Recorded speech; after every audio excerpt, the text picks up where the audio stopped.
Bonjour, morning brief du 21 janvier 2025. Alors la bourse de Tunis entame la semaine sur une note négative.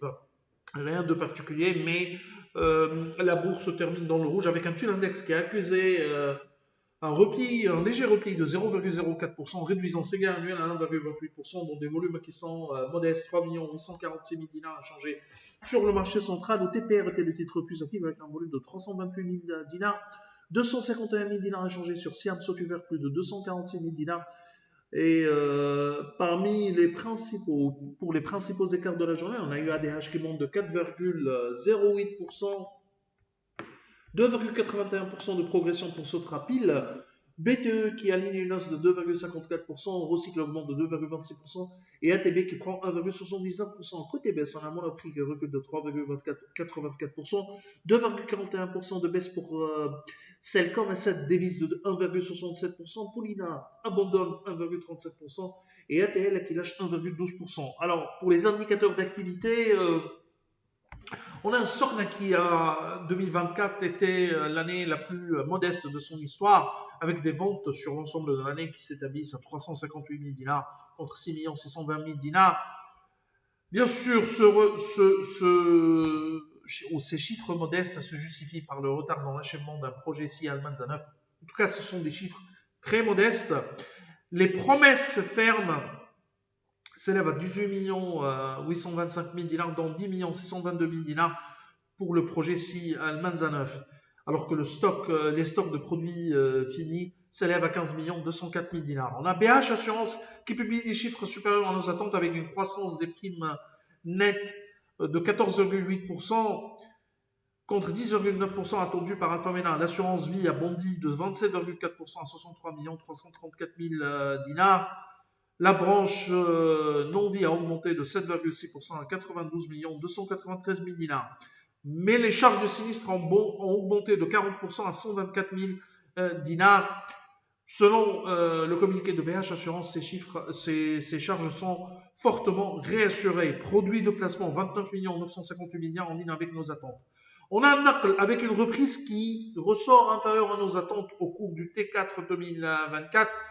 Revenus qui ont augmenté de 7,7% à 159 618 000 dinars. Sur l'ensemble de l'année, les revenus baissent de 7,8% à 594 719 000 dinars. La part de marché de NACL selon son communiqué est autour de 13% suite à la vente de 6 599 immatriculations. La marge commerciale recule de 6,7% à 100 123 000 dinars. On est à une marge quasi stable autour de 16,8%. Masse salariale en augmentation de 8,2% à 25 697 000 dinars. Produit de déplacement qui augmente à 16 658 000 dinars contre 10 436 000 dinars. Alors pour OTH, pareil, la reprise est inférieure à nos attentes au cours de ce T4 2024 avec des revenus qui ont augmenté de 3,1% à 263 millions de dinars. Sur l'ensemble de l'année, les ventes ou le chiffre d'affaires a baissé de 5% contre 3% attendus par Alpha Mena. L'export recule de 6,1% à 895 millions de dinars, 85% du total chiffre d'affaires du groupe contre 86% en 2023. Ventes locales ont aligné une hausse de 1,9%. Le groupe justifie la diminution des ventes par une demande encore fragile sur les secteurs du bâtiment et de l'automobile en Europe. Alors, selon le communiqué d'OTH, le projet de transformation 2028 du groupe Pointet commence à impacter.